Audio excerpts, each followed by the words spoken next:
time for the mortals to pay. Release the Kraken! Visuals. Sound is as important as visuals. Yeah, I agree. I agree. Just I can try. Yeah, thank you. Yeah. Your attention, Try it please. again, please. One more time. Your attention, please. So I'm supposed to introduce this. We got to visit SigmaPoint, and we had a great time. And one of the things the SigmaPoint team had done is after we toured the plant, and there were some other people there too visiting, I think, that day. Yeah, that's right, from the university. Maybe about 40 of us. They did a coaching cycle. They got us all in an area, and they brought their storyboard, which you probably can't quite see. They did a coaching cycle, and the coaching cycle took, I don't know, 10 minutes or something like that. But we had an hour, and this great discussion ensued because we suddenly had something real to talk about. And so we thought we'd try that here, giving us something real to talk about. So SigmaPoint was kind enough to come down here with their team to actually demonstrate, I believe it's a real coaching cycle, is that correct? Yeah, so what you're seeing here, the information and data and so forth is real. And then I think we're just going to open it up. And Beth Carrington is going to help. Beth has a lot of experience. And we might inject some comments, but we'd like you to ask questions and just a chance to get a little more real in a forum that's not as real as it could be. We're not at the Gemba. In fact, when you walk by the casino, you realize we're not even close to the Gemba here. So with that, Stefan, may I ask you to introduce your team? You'll probably do a better job than I will.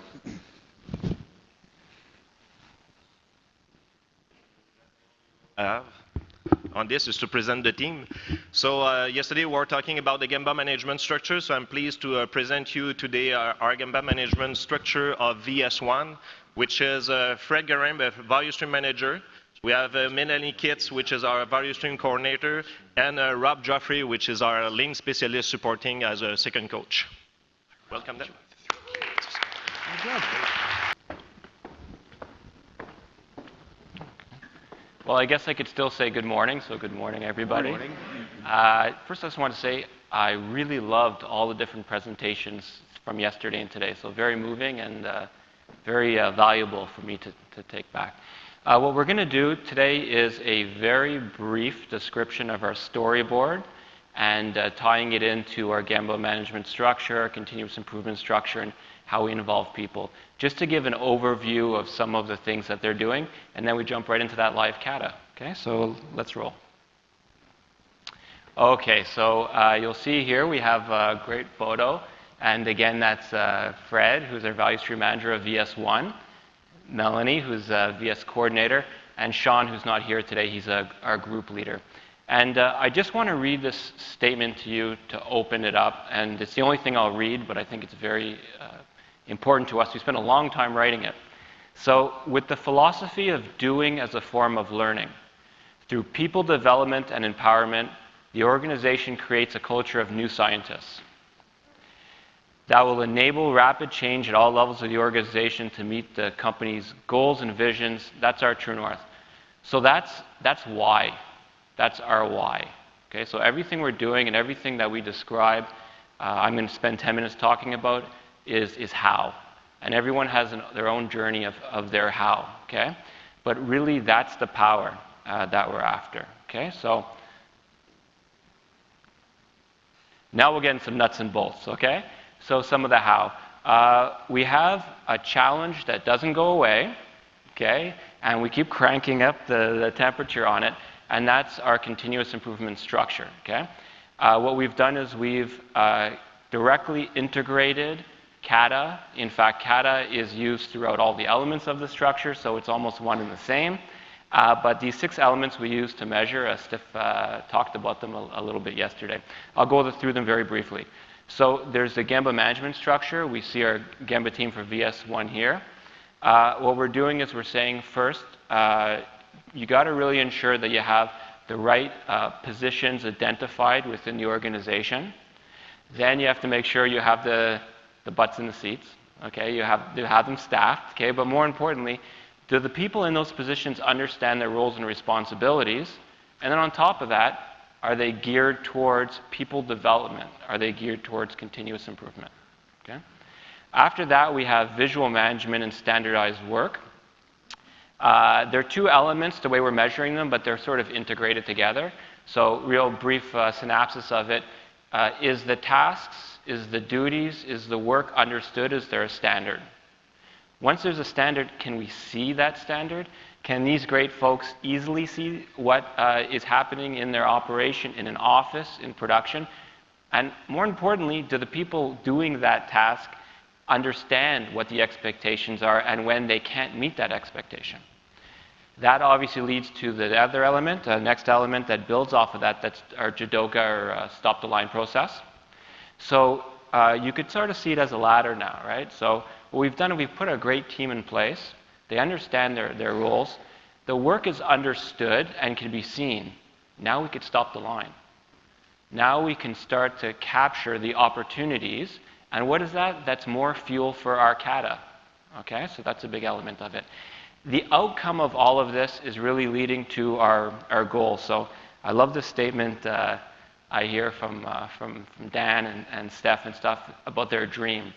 And they talk about their dream and they're saying, you know, if we just had this great dream of the next breakthrough, the next way that we could service our customer to differentiate us, could we just launch it into an operational area? Can we launch it into a cell without a guy like me?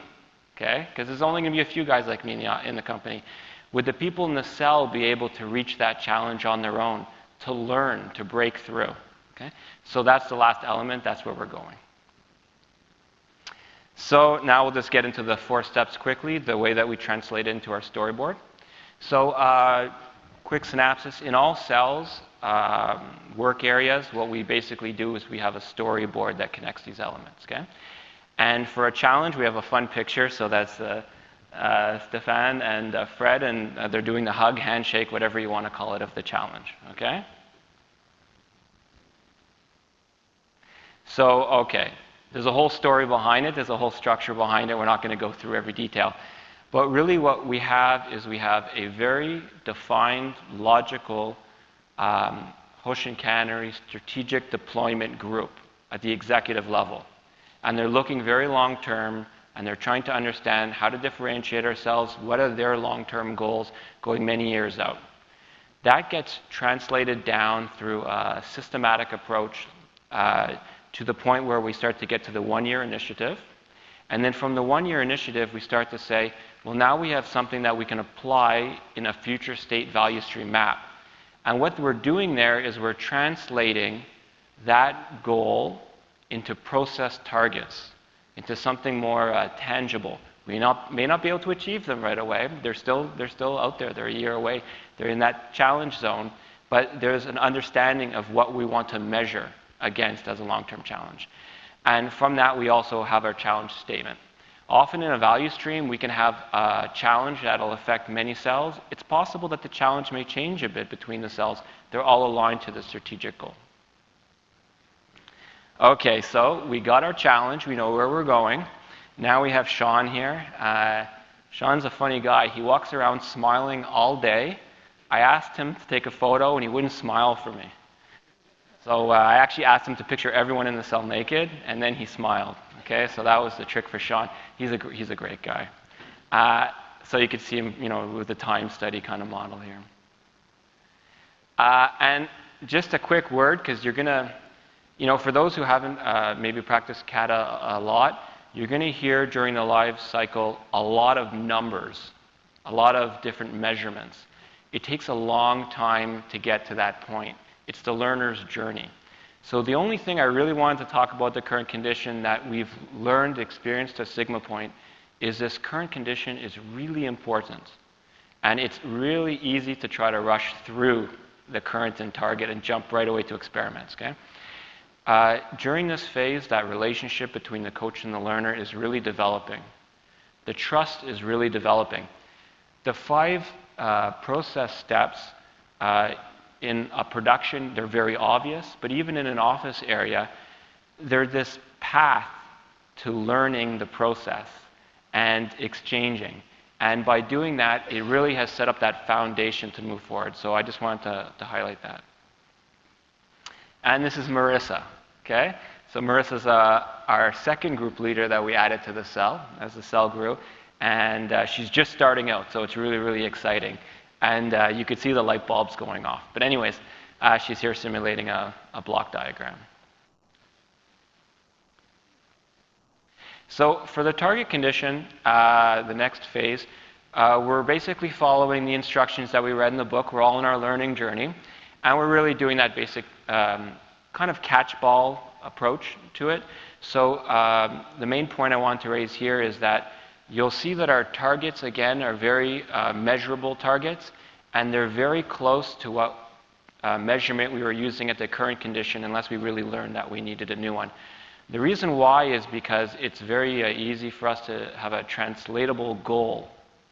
And now, as a catch-ball, we can say, well, you know what, the challenge is far off. We know we're not shooting there. What's the next target? And by what they learned, the group leader or the learner and the coach are really now developing an understanding of what they think they may be able to achieve, and they're talking the same language about it. Okay, so the fun part, right? The experimentation, the part that is really great. So I'll just show you this picture. I love this picture, okay?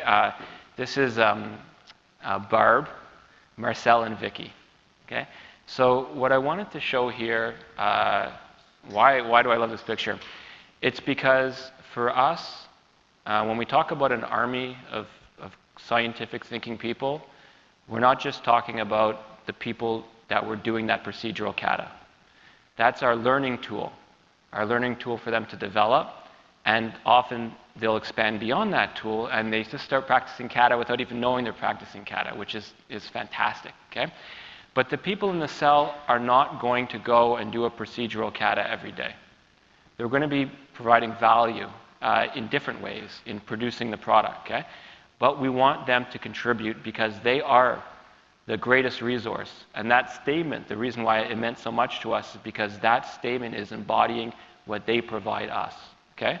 So a lot of the ideas and the breakthroughs start with information from them and their help along experiments. There's no genius, one individual in the company. It's really the people who are creating that. So just to bring that together, basically what we see here is on our typical storyboard, our obstacles, the items we're going to select to start our experimentation, come from the traditional source of, that we follow in the book. And we'll never deviate from that, okay?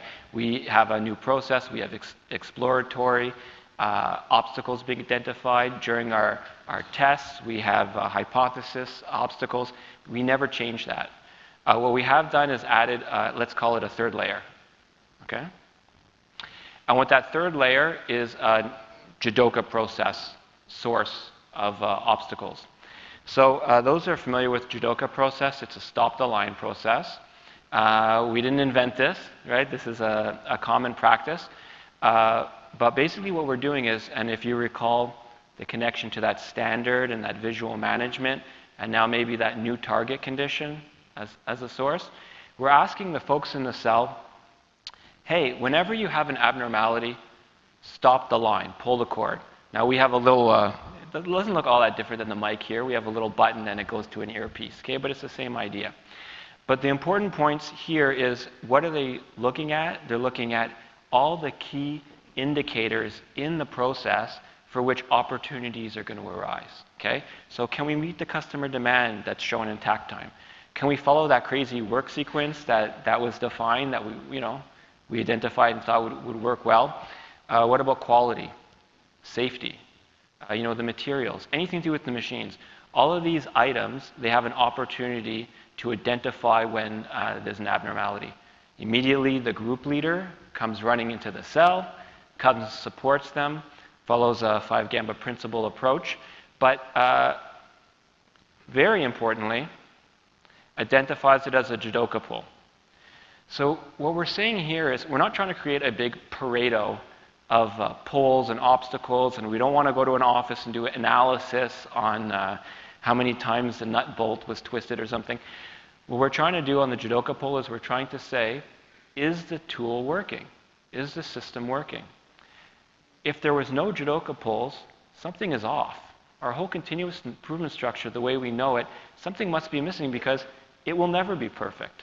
Okay, so this is actually just our indicator that the process is working. People are identifying obstacles. From there, the group leader with the person in the cell will describe the obstacle. So they're adding to the obstacle list that already has the obstacles from the other sources.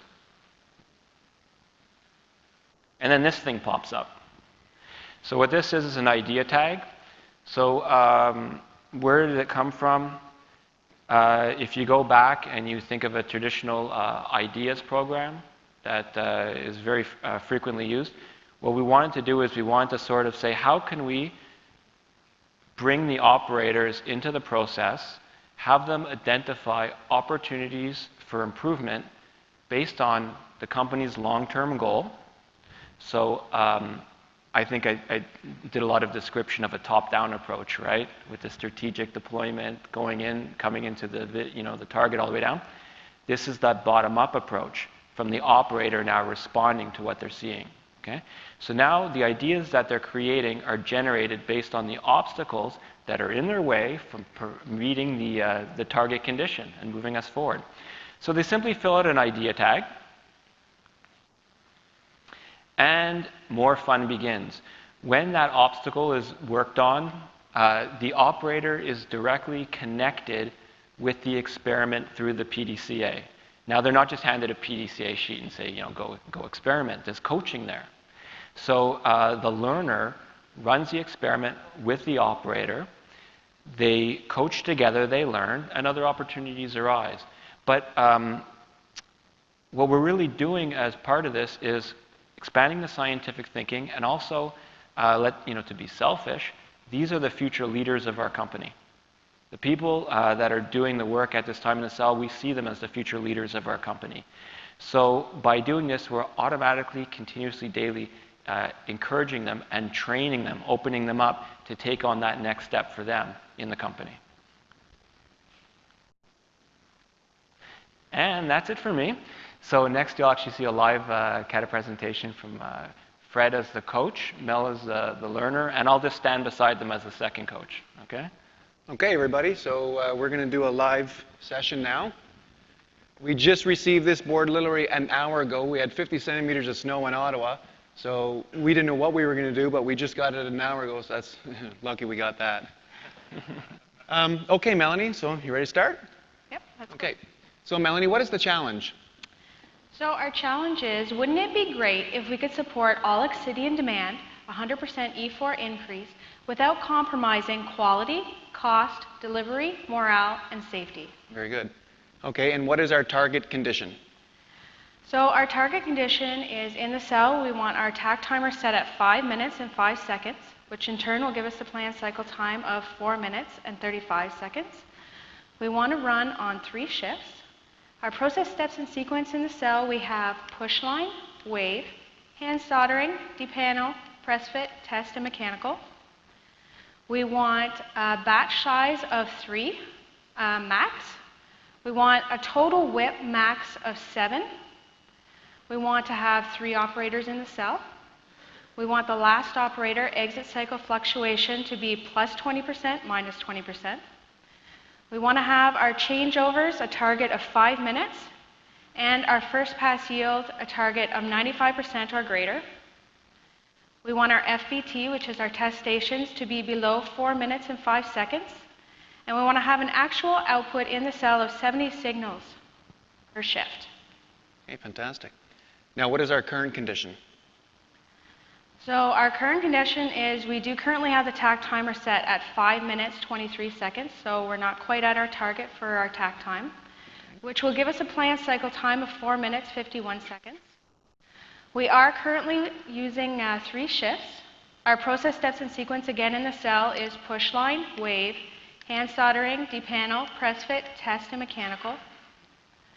We have a batch size of 3 for the first operator and 1 for the second and the third. So we are meeting our target condition for a max batch size of 3. We do currently have the 3 operators in the cell. Our last exit cycle fluctuation was plus 4%, minus 33% for the last operator. Our changeover time, as you can see here, our target is the 5 minutes, and we're currently running at 3 minutes, 23 seconds, so we're actually above target for that, which is great. Our first pass yield is at our target again. We're roughly between the 95%, we have 95 and 96 on the 2 test stations. Okay. Our FVT, as you can see, is well below our planned cycle time, so we are meeting our target for that.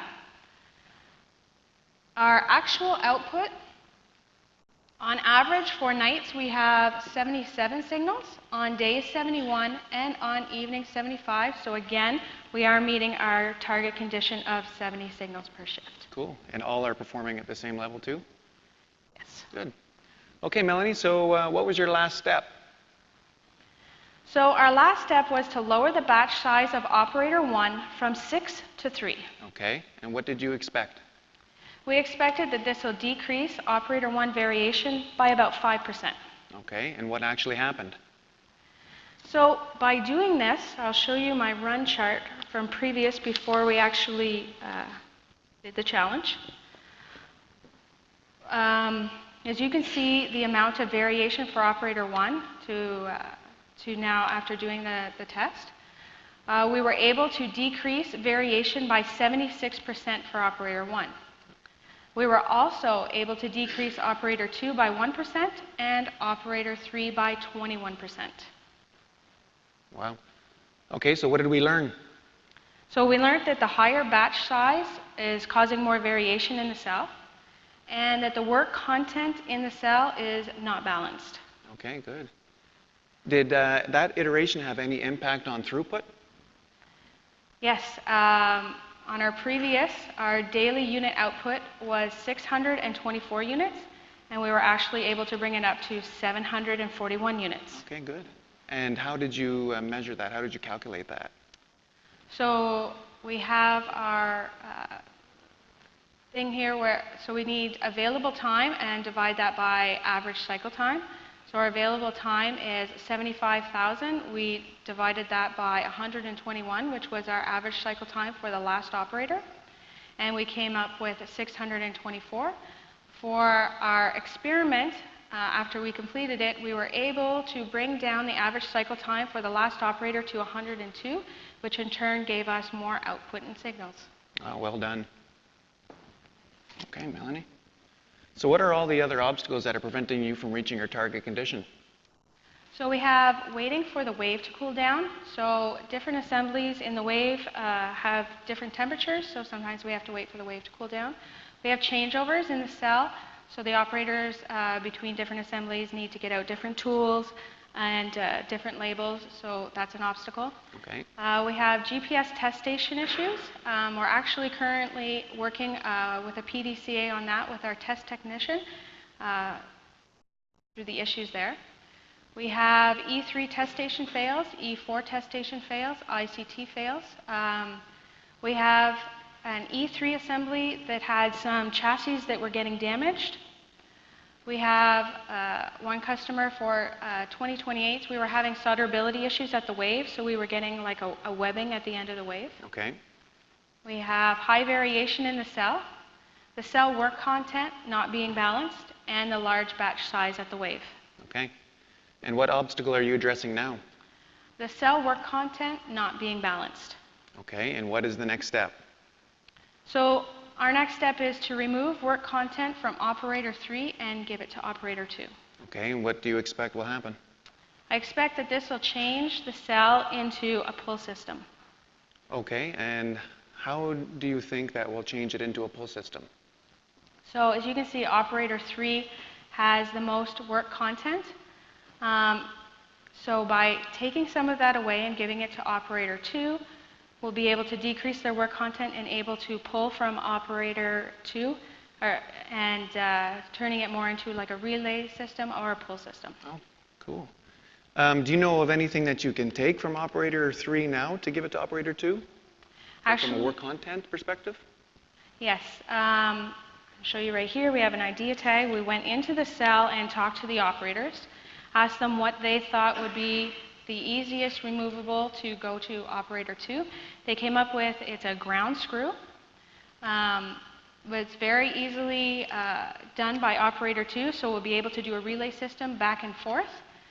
And that's our next step. We were going to try to remove that. Fantastic. Now, what about having a measurement for the expectation of that? Is there any thought there? Yes, I'll have to add that in. We do have that in our chart, the time available to just do that ground From the screw. standard work chart, right? Yes. Okay, perfect. Okay, well done, Melanie. Thank you. Thank you. That's the live coaching session. Rother, it is time for the mortals to pay. Run your tail off. Don't worry about my tail. I can run fast. Yeah. I didn't know that. Every airport though, the same thing at every Airport as well, yeah. Yeah, try it. Release the Kraken!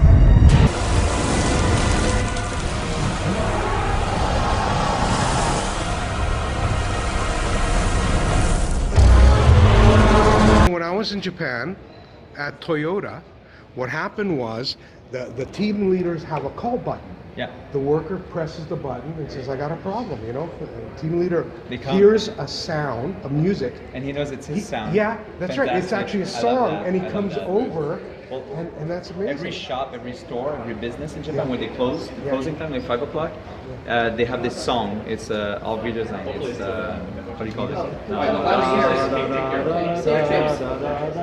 Wow, yeah. And they play this, it's 5, it's 6 closing time, it plays, everybody goes to the cash register. Yeah. Automatic. think we're close to the end here, so I know we want to finish with introducing the panelists, right? And if you have any closing comments, and you know what I'd like to do? I'd like to get off the stage because I think this is your stage. And first thing I want to do, so, you know, I get asked to facilitate these things. I don't want to facilitate these things. What is that going to do? And so here are a couple people who have work lives, and they said, yeah, sure, we'll facilitate this thing. So I just want to thank you guys. Yeah, exactly, Mike. Thank you. Thank you. Appreciate it.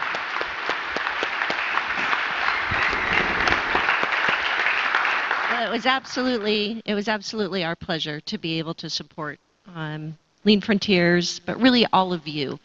Brad and I are incredibly passionate about the Improvement Kata Coaching Kata, and Absolutely. the theme of today has been that it has completely changed all of our lives.